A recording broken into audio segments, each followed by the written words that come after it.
Let's say something more on the wave function. Let's start from the Schrödinger equation I dt phi equal to minus del squared over 2m phi. So this is the Schrödinger equation for a free particle. And its complex conjugate is minus I dt phi star equal to minus del squared over 2m phi star. Now we can multiply this equation by phi star, and we can also multiply this equation by phi. So we can write them as I phi star dt phi equal to minus phi star del squared phi over 2m minus I phi dt phi star equal to minus phi del squared phi star over 2m. We can sum these two equations side by side, so we can sum the right hand side of this one with the right hand side of this one, and the left hand side of this one with the left hand side of this one. So in particular, let me put a plus here and a plus here. If we sum them, we get I dt phi star, and this is just mod phi squared, and on the left we have 1 over 2m phi del squared phi star minus phi star del squared phi. I can rearrange the second, so the right hand side, sorry, so I want to rearrange this. This is 1 over 2m. Then we have divergence of phi gradient of phi star minus gradient of phi dot product with the gradient of phi star. Then we have minus. So we are going to rewrite this one as well.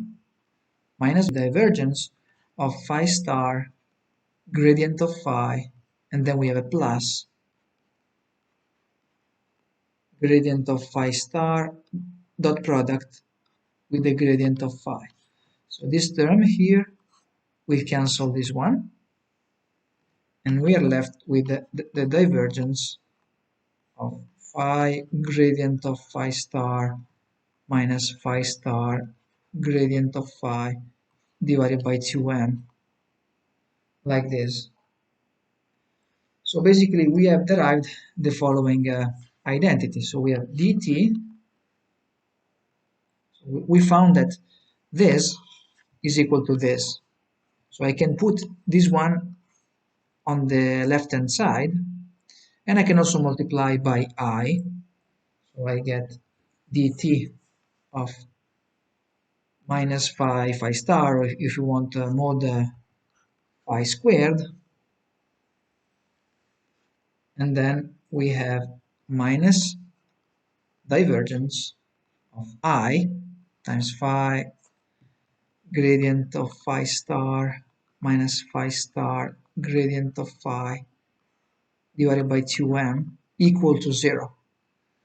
So if we define the forecurrent J mu as minus mod phi squared, and then we have I phi gradient of phi star minus phi star gradient of phi divided by 2m. So this I multiplies all this term, and these are three components because we have the gradient here and the gradient here. So this is a vector, a 3 vector, whereas this is just a scalar, so this will be a 4 current because it will have 4 components.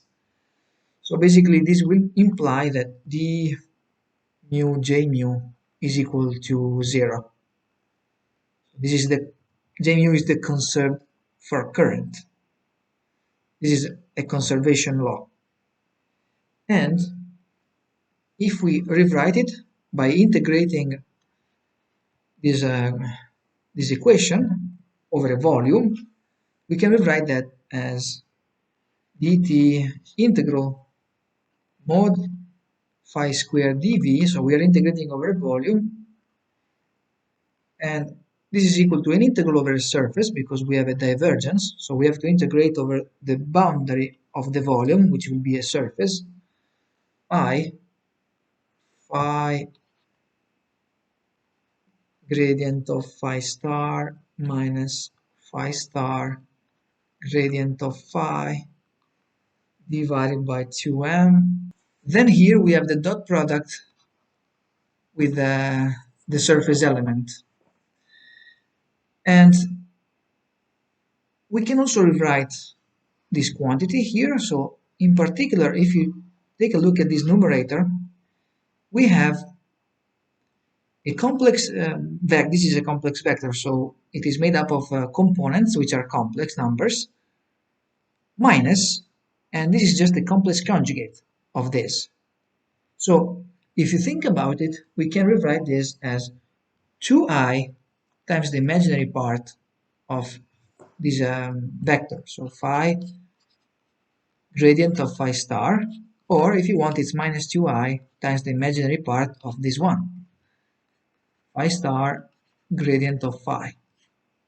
So we can also write this as integral over the boundary of the volume, which is the surface, and then we have imaginary part of phi star gradient phi divided by 2, actually m, because we also have this factor of 2 here, which will get rid of this 2, and then we take the dot product with the element of the surface, because here we have a vector, so here we have to take the dot product. And this thing here represents a flux that we have through this volume. So the volume V is enclosed by a surface. So by dV here we mean the surface that's enclosing the volume. So through that surface we have a flux. The flux might be moving outwards of the surface, but it might also be moving inwards. So it's flowing in or flowing out. And that would change, of course, the derivative, the time derivative, because this time derivative of this quantity is equal to this flux, if you think about it. But if we choose a volume such that there is no flux flowing in or flowing out, then this time derivative will be zero. So it means that the time derivative of the integral over the volume of phi mod phi squared dv would be zero if there is no flux. And if this time derivative is zero, it means that, of course, this integral will be a constant, because we are integrating over the volume, so it cannot depend on space. But since the time derivative is equal to zero, then it must be a constant.